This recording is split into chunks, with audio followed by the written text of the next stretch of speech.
American Telugu Association. Women's Day celebrations. We have in our audience the guest of honor, Ms. Rachna Sizemore Heizer, our next guest.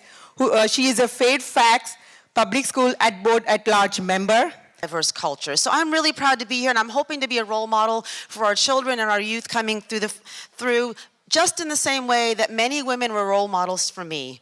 And so I want to talk a little bit today about International Women's Day. I want to talk a little bit about how I got here. It is not just important to be the first Asian American woman, it's important to be the first Asian American woman who reaches back to other women to encourage them. That is how I got here. My mother got her PhD at IIT in India in the 1960s when no women were doing this. And she did that because Indira Gandhi had a scholarship for girls. It was Indira Gandhi who set up a scholarship to help the next generation. My mother was the 7th woman at IIT India. And quietly, her stories always taught me to be a strong woman. It never occurred to me that I was somehow less than my brother or my father. Feminism is the radical notion that women are human beings. That is how I've lived my life. The radical notion that women are human beings. This year, on the 100th anniversary of women gaining the right to vote in America, it's important to remember where we came from. The women, like my mother, who broke barriers, who kept pushing that glass ceiling higher and higher. But it's also important to know our history for our children so we don't let that glass ceiling slip back down. It is important to share the stories of our success.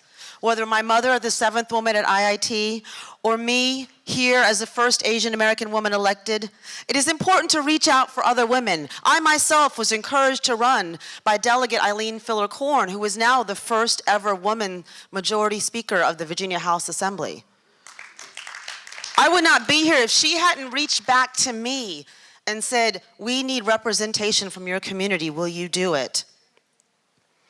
And the work that I've done all my life as a lawyer, as a disability justice advocate, as a woman running for office, I could do only because I was lucky enough to have parents who educated me, teachers who encouraged me to speak up, other women leaders who paved the way.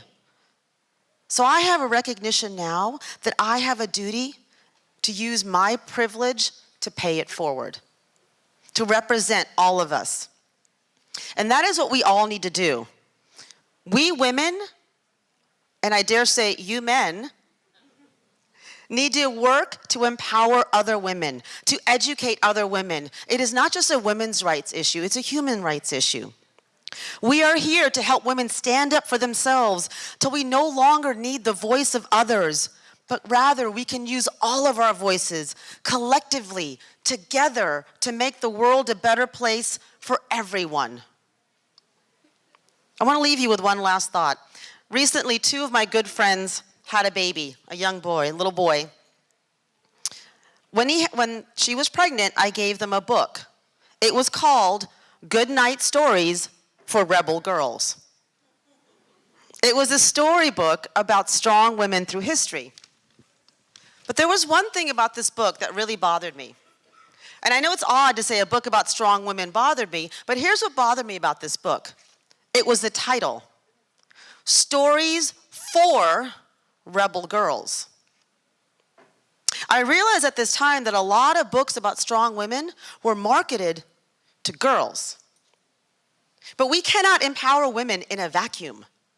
We must also empower our men to value strong women, to see them and treat them as equals. Empower men to, as a default, view women as role models, not just on some personal level to put on a pedestal, but on a global level, to see women as world leaders, sports leaders, business leaders, movement leaders. So I leave you today with one challenge. I challenge all of those who have children or grandchildren, not just to buy books of stories of strong women for their granddaughters or daughters, buy them for your sons. Buy them for your grandsons. Together, we can empower boys and girls to respect each other as equals. Together, we can raise a generation that no longer needs to worry about women's empowerment, but instead can focus on human empowerment. Because, after all, as Hillary Rodham Clinton said, human rights are women's rights, and women's rights are human rights. So thank you very much. I appreciate I just want to say one last thing. Thank you, everybody, for organizing this wonderful event, and thank you for empowering women. It's very important. Thank you. Thank you, Ms. Rachna. I would like to call upon stage Board of Trustee Jay Challagaru to be on stage and do the honors. Thank you, sir.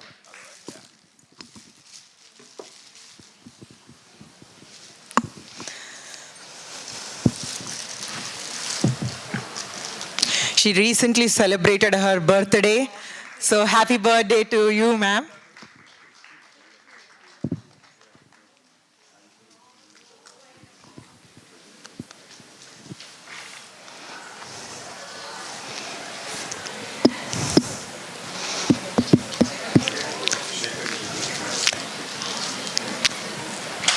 Ms. Rachna, thank you so much. Thank you for your time and presence. It means a lot for us. Thank you for helping the Fairfax School Board. Thank you.